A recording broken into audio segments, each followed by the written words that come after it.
நாகர்கோவில் சிறையில் கட்டி வைத்து சித்திரவதை செஞ்சு மாற்றுத்திறனாளி அடித்து கொலை செய்யப்பட்ட இந்த சம்பவத்தில் என்ன நடந்துச்சு? இவர் குட்கா வழக்கில் கைதாகி நபர். அதே மாதிரி இவருடைய மரணத்து சந்தேகம் ஏற்பட்ட பிறகு பிரேத பரிசோதனை பிரேத பரிசோதனையில் அவருடைய உடம்புல 19 இடங்கள் அடிக்கும். தீவிர விசாரணை செஞ்சால் மட்டும் அந்த காவலர் எதுக்காக இந்த சிறைவாசிகள் வந்து எதுக்காக மரணிக்கிற அளவுக்கு அவங்க அடிக்கின்ற காரணம் வந்து விசாரணை செஞ்சுருக்கனால முதலமைச்சர் விஜய் அவர்கள் வந்து பதவியேற்றதுக்கு அப்புறமா தான் 5 மரணம் ஏற்பட்டு சொல்ல முடியும். ஆனால் இதுக்கு முன்னாடி இந்த அரசு வந்து ஆட்சி செய்யும் போது இதே மாதிரி மரணங்கள் வந்து ஏற்பட்டு சிறைவாசின்னு சொல்லி ஒருத்தர் ஒரு வழக்கில் வந்து சிறைக்கு சென்றார்.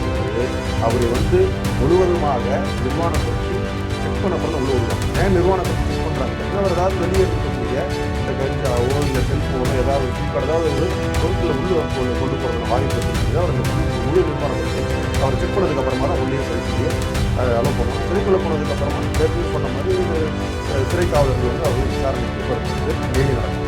நான் வந்து இப்படி தான் பண்ணுறேன், நான் தான் இந்த உலகத்திலேயே பெரிய அப்படின்ற எண்ணம் வந்து அவங்களுக்கு அறவே இருக்கக்கூடாது. அந்த மாதிரி விஷயங்கள் சில அதிகாரிகள் இருக்கிறனாலனா இந்த மாதிரி பொதுமக்கள் வந்து கேவலமாக துன்பப்படுகிறார்கள். இந்த காவல்துறை இந்த அதாவது இந்த அட்மினிஸ்ட்ரேட்டிவ் ஒர்க் வந்து போட்டாச்சுன்னா உங்களுக்கு நேரடியாக அந்த பொதுமக்கள் கிட்ட இன்ட்ராக்ட் பண்ணிருக்காரு. அந்த சிறுநீர்க்க நபர்களுக்கு வந்து முழுக்க யார் பாதுகாப்பு, யார் அவங்களுக்கு பொறுப்பு அப்படின்னு பார்த்தீங்கன்னா இந்த சிறைத்துறை.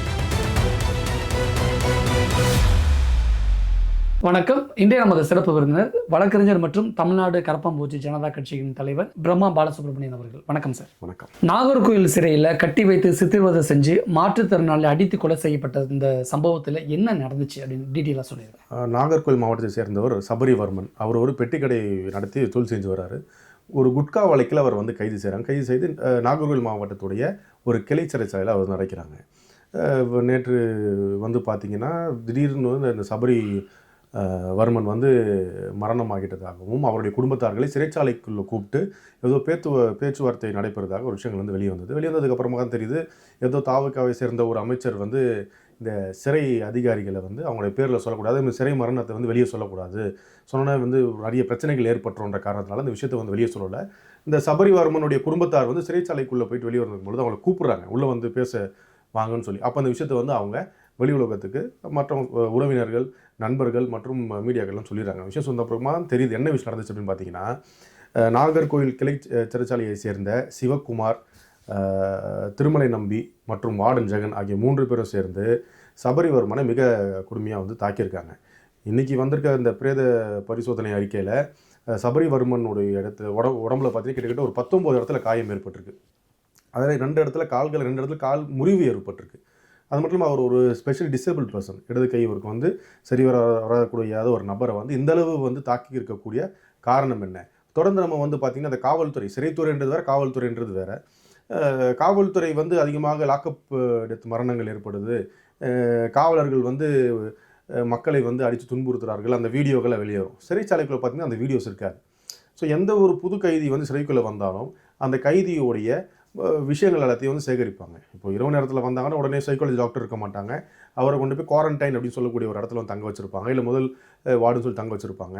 அதுக்கப்புறமா அடுத்த நாள் காலையில் அந்த சைக்காலஜிஸ்ட் டாக்டர் வந்தோடனே அந்த சைக்காலஜி டாக்டர்கிட்ட இருந்து கொஸ்டின்ஸ் கேட்பார். உங்களுக்கு மது பழக்கம் இருக்கிறதா, புகைப்பழக்கம் இருக்கிறதா, வேறு ஏதாவது கெட்ட தீய பழக்கங்கள் இருக்கா அப்படின்னு சொல்லி லிஸ்ட்டு வந்து அந்த மருத்துவர் எடுப்பார். எதனால் அந்த லிஸ்ட் எடுக்கிறாருன்னு பார்த்தீங்கன்னா, ஏதாவது உங்கள் ஏற்கனவே தீய பழக்கங்கள் இருக்குது அப்படின்னா சிறைச்சாலைக்குள்ளே அந்த பழக்கங்கள்லாம் வந்து உங்களுக்கு அந்த கெட்ட பழக்கங்கள் யூஸ் பண்ண தீய பொருட்களை உள்ளே கிடைக்காது. ஸோ அந்த யூசேஜ் பண்ணாமல் இருக்கும்போது சிலவங்க மென்டாலி டிஸார்டரில் வந்து ஏதாவது ஒன்று மற்ற கைதிகள், சிறை கைதிகள் ஏதாவது பண்ணிடுவாங்கன்றக்காக இந்த சைக்காட்ரிக் டாக்டர் வந்து அவங்ககிட்ட அந்த விஷயம் கேட்பாங்க.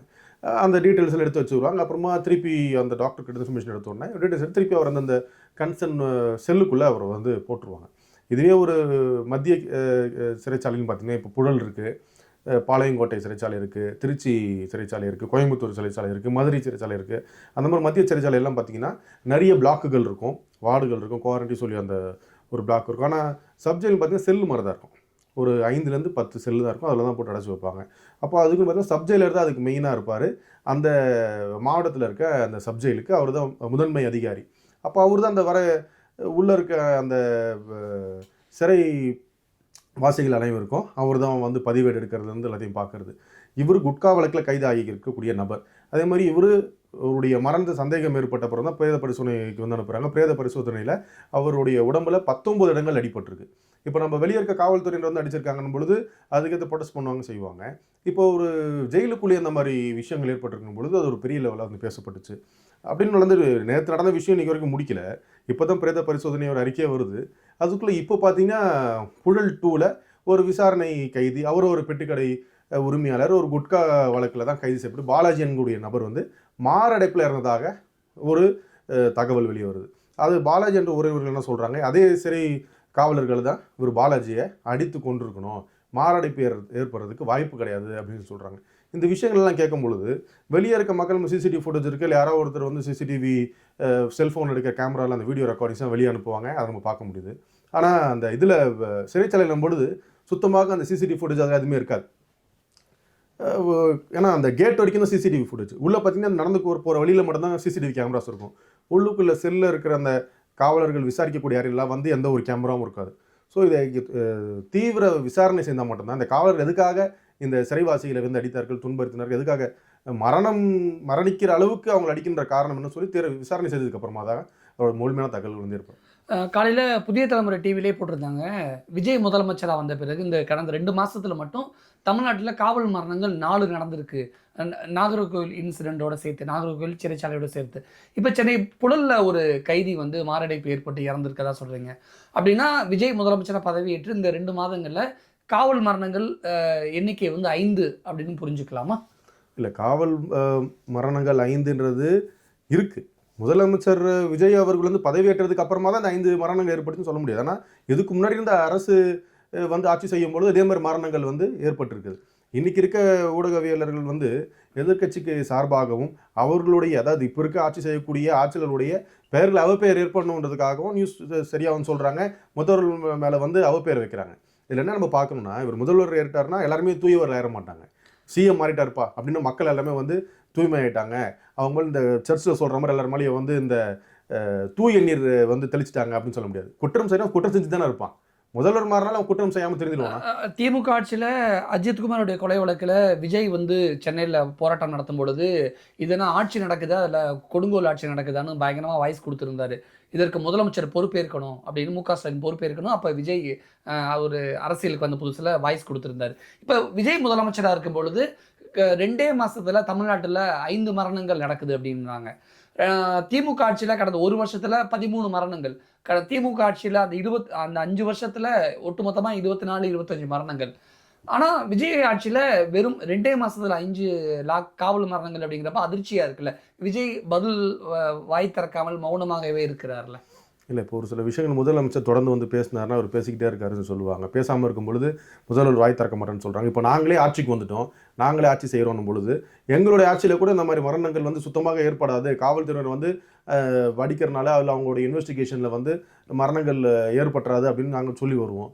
ஒரு சில அதிகாரிகளாக விஷயங்களால் சிலர் வந்து மரணிக்க ஏற்படும். ஆனால் அப்போது அந்த ஆட்சியில் இருக்கலாம் பண்ணணும், அந்த அதிகாரிகள் உடனடியாக சஸ்பெண்ட் செய்து கைது செய்து அவர்கள் மேலே துரிதமாக நடவடிக்கைகள் எடுத்தால் மற்ற அதிகாரிகள் வந்து இந்த மாதிரி விஷயங்களை வந்து ஈடுபட மாட்டாங்க.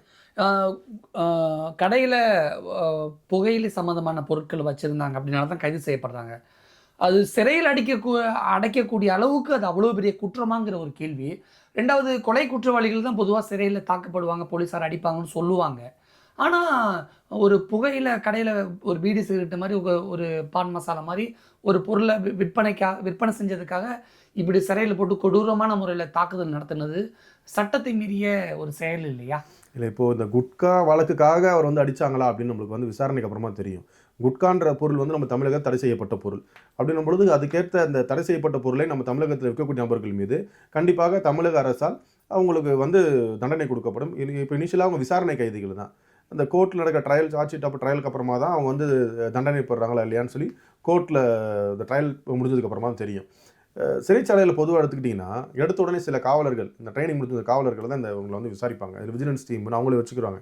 விஜிலன்ஸ் டீமு புதுசாக வந்திருக்க சிறைவாசிகளை வந்து அவங்க எங்கேருந்து வந்தாங்க, அவங்க பின்புலம் என்ன வழக்கில் அவங்க வந்து சிறைக்கு வந்திருக்காங்க அப்படிலாம் விசாரிக்கிறது. அவங்க நம்மளது ஒரு சிலர் வந்து ஒழுங்காக பேசலை, சிறைச்சாலையில் வந்து ஒழுங்காக நடந்துக்க வேண்டும் பொழுது சும்மா 2 தட்டு தட்டுறது எப்பயுமே பண்ணுறது தான். ஒரு சிறைவாசின்னு சொல்லி ஒருத்தர் ஒரு வழக்கில் வந்து சிறைக்கு செல்கிறாருக்கும் பொழுது அவரை வந்து முழுவதுமாக நிர்வாணப்படுத்தி செக் பண்ண அப்புறம் தான் உள்ள விடுவாங்க. ஏன் நிர்வாணப்படுத்தி செக் பண்ணுறாங்க பார்த்தீங்கன்னா, அவர் ஏதாவது வெளியே இருந்துக்கக்கூடிய இந்த கஞ்சாவோ இல்லை செல்ஃபோனோ ஏதாவது ஒரு சிம் கார்டு ஏதாவது ஒரு பொருட்களை உள்ளே கொண்டு போகிறதுன வாய்ப்பு இருக்குன்னு சொல்லி தான் அவர் முழு நிர்வாணப்படுத்தி அவர் செக் பண்ணதுக்கு அப்புறமா தான் உள்ளேயே சிறைக்குள்ளேயே அலோவ் பண்ணுவாங்க. சிறைக்குள்ளே போனதுக்கப்புறமா ஏற்கனவே சொன்ன மாதிரி இந்த சிறை காவலர்கள் வந்து அவர்களை விசாரணைக்கு உட்படுத்துறது டெய்லி நடக்கும். அப்படி விசாரணை செய்யும் பொழுது சிறைவாசிகள் யாராவது வந்து ஏதாவது ஒரு தப்பான வார்த்தைகளோ இல்லை வந்து எடுத்தறிஞ்சு பேசுகிறாங்க பொழுது இவங்களுக்கு அந்த காவலர்களுக்கு கோவம் வந்துடும். அதில் வந்து அவங்கள போட்டு தாக்குறது. உடம்பு நல்லா இருந்துச்சுன்னா அவங்க வந்து ஏதோ ஆகாமல் அடுத்த வாட்டி அந்த தப்பு செய்யாமல் சிறை காவலர் பார்க்கும்போது பயந்து அடங்கி ஒடுங்கி இருப்பாங்க. ஏன் இந்த மாதிரி விஷயங்கள் பண்ணுறாங்கன்னா, திருப்பி இவங்க சிறைக்குள்ளே வந்துடக்கூடாது. முதல் தடவையாக ஒருத்தர் குற்றம் செஞ்சு சிறைக்குள்ளே வந்துட்டார் அப்படின்னா, திருப்பி அவர் பெயிலாகி விடுதலையாகி வெளியே போனார் அப்படின்னும் பொழுது திருப்பி இதே மாதிரி ஒரு தவறை செஞ்சு மீண்டும் சிறைக்குள்ளே வந்துடக்கூடாது. சிறைன்றது ஒரு ஃப்ரீயான பிளேஸ் அப்படின்னு சொல்லி தெரிஞ்சிருச்சுன்னா அப்போ மீண்டும் மீண்டும் தவறுகள் அதிகமாக நடக்கும் என்ற காரணத்தினால அங்கே இருக்க அந்த சிறை காவலர்கள் தொடர்ந்து இந்த மாதிரி விஷயம் ஈடுபடுறது உண்டு. ஆனால் இந்த அளவுக்கு கடுமையாக தாக்க வேண்டிய எந்த ஒரு அவசியமும் கிடையாது. அது காவல்துறையுடைய விசாரணைக்கு அப்புறமாக தான் முழுவதுமாக என்னென்ன விஷயங்கள் நடந்ததுன்னு தெரிய வரும். இந்த நாகர்கோவில் சிறை மரணம் இந்த சம்பவத்தில் இந்த வழக்கில் கைது பண்ணோடனே இந்த வழக்கிலேருந்து விடுவிக்க போலீஸார் வந்து 25,000 ரூபாய் லஞ்சம் கேட்டதா ஒரு செய்தி இருக்குது. இது எந்த அளவுக்கு உண்மை? இதனால 25,000 லஞ்சம் கொடுத்தா ஈஸியாக அந்த கைது நடவடிக்கையிலேருந்து வெளியில் வந்துட முடியுமா? இந்த ஃபெலிக்ஸ் ஜெயராஜ் அவங்களுடைய அந்த லாக்அப் டெத் மரணத்துலேயும் ஒரு காவலர் சென்று கோவிட் டைமு அவர் செல்ஃபோன் விவரங்களை கேட்கும்போது தர முடியாதுன்னு சொல்லும்பொழுது அந்த வாக்குவாதம் அதான் அந்த கேட்கும்பொழுது அந்த வாக்குவாதத்தில் ஏற்படும் பொழுது தான் அப்பா மகன் 2 பேரும் வந்து அவங்ககிட்ட வாக்குவாதம் ஏற்படுறாங்க. அவங்களுக்கு இந்த காவல் நிலையத்தை கொண்டு போட்டு அவங்கள போட்டு அடிச்சிடுறாங்க. அவங்க லாக்அப் டெத் ஆயிடுறாங்க. அப்படின்னும் பொழுது இந்த அதிகாரிகளுக்கு என்ன ஒரு தலைகணம் அப்படின்னு பார்த்தீங்கன்னா, நான் ஒரு காவல் அதிகாரி, நான் ஒரு காக்கி உடுப்பை வந்து போட்டிருக்கேன், என்கிட்ட நீ பணிவாக தான் நடக்கணும் அப்படின்ற ஒரு எண்ணம் இவங்க அந்த சர்வீஸ்குள்ளே போனோன்னே வந்துடுது. அவங்க வந்து அந்த எண்ணத்தை முதல்ல தவிர்க்கணும். அவங்க வந்து டிசிப்ளின்டாக உருண்டை இருந்தால் தான் பப்ளிக் வந்து கரெக்டாக இருப்பாங்க. நான் வந்து இப்படி தான் பண்ணுவேன், நான் தான் இந்த உலகத்திலேயே பெரிய ஆள் அப்படின்ற எண்ணம் வந்து அவங்களுக்கு அறவே இருக்கக்கூடாது. அந்த மாதிரி விஷயங்கள் சில அதிகாரிகள் இருக்கனால தான் இந்த மாதிரி பொதுமக்கள் வந்து தேவலமாக துன்பப்படுகிறார்கள் இந்த காவல்துறை. ஒரு ஜேர்னலிஸ்டாக கேட்குறேன், போலீஸார் வந்து காக்கி உடைய மாட்டினோன்னு மக்கள்லாம் எங்களுக்கு அடிமைகள் அப்படின்னு நினைக்கிறாங்களா? எல்லா அதிகாரிகளும் சொல்ல முடியாது. எல்லாருமே வந்து இந்த காக்கி உடையை வந்து போட்டதுக்கப்புறம் மக்களுக்கு நான் வந்து நல்லது செய்ய வேணும் அப்படின்னு நினைக்கிற இவர்கள் வந்து ஏராளமானோர். இப்போ 100 பேர் எடுத்துக்கிட்டோம்னா 90 பேர் வந்து அந்த மக்களுக்கு நல்லது செய்யணும்னு நினைப்பாங்க. அந்த 10% பேர் எப்படி தான் நீங்கள் முதல்ல மாற்ற முடியாது. அந்த 10% பேர் அது போலீஸார் வந்து பொதுமக்கள் எல்லாருமே எங்களுக்கு அடிமைகள், போலீஸுக்கு அடிமை அப்படின்னு நினைக்கக்கூடிய 10% போலீஸ் டிபார்ட்மெண்ட்ல இருக்காங்க. இருக்காங்க. இருக்கிறனால தானே தொடர்ந்து உங்களுக்கு குற்றங்களும் இந்த லாக்அப் மரணங்களும் ஏற்படுது. அவங்களெல்லாம் பனிஷ் பண்ணவே முடியாதா, தண்டிக்கவே முடியாதா? இந்த விஷயங்கள் வெளியே வந்தோன்னா தான் உங்களுக்கு காவல்துறையில மேற்கொண்டு அந்த மேலதிகாரிகள் வந்து அவங்க நடவடிக்கை எடுக்கிறாங்க. பொதுவா போலீஸார் ஏதாவது தப்பு பண்ணிட்டா வெறும் டிரான்ஸ்ஃபர்மெண்ட் தானே பண்ணக்கூடிய ஒரு பனிஷ்மெண்ட் தானே இருக்கு. அது எப்படி ஒரு தண்டனையா இருக்க முடியும்? ஒரு சில விஷயங்கள்ல வந்து டிரான்ஸ்ஃபர் பண்ணா போதும் சொல்லி டிரான்ஸ்ஃபர் பண்றாங்க. எல்லா மக்களும் வந்து இந்த காவல் அதிகாரி வந்து தவறு செஞ்சுட்டாருன்னா போயிட்டு புகார் தரதில்லை. அந்த நேரத்தில் ஒரு மன்னிப்பு கேட்குறாங்க, டிரான்ஸ்ஃபர் ஆகிட்டா அந்த விஷயத்தை அப்படியே விட்டுறாங்க.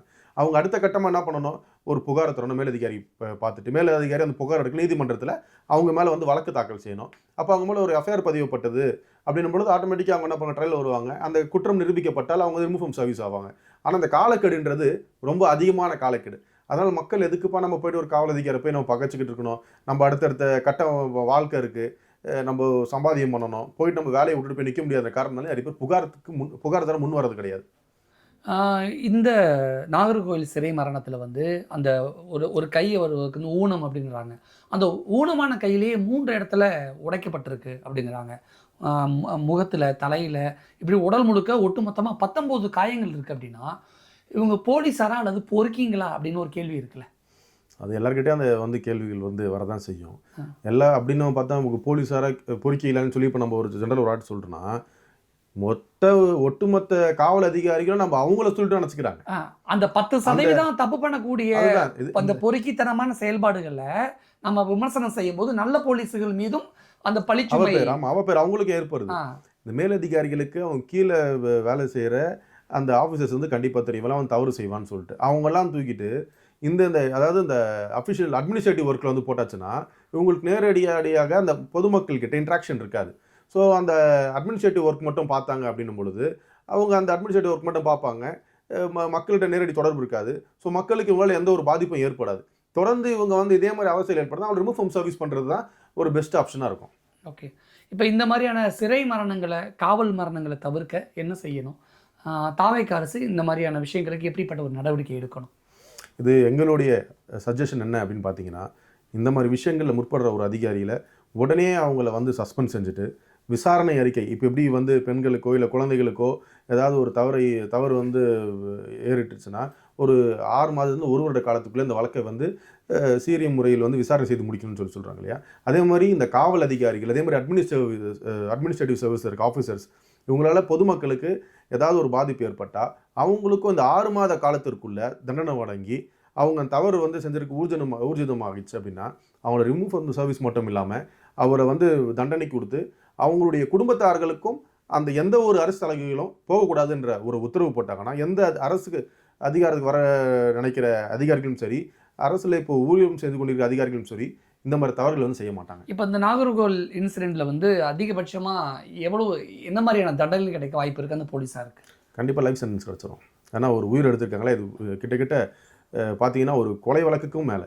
ஏன்னா அவங்களுடைய பாதுகாப்பில் இருக்க வைக்கிறதுக்காக தான் அந்த நபர்களை வந்து சிறைச்சாலையில் வைக்கிறாங்க. அவர் ஒரு சிறைச்சாலைக்கு எதுக்கு செல்றாங்கன்னா, அவர் தண்டனை குற்றவாளின்னு சொல்லல, திருப்பி இந்த மாதிரி குற்றத்தை செய்யக்கூடாதுக்காக தான் சிறைச்சாலைக்கு அனுப்புறது.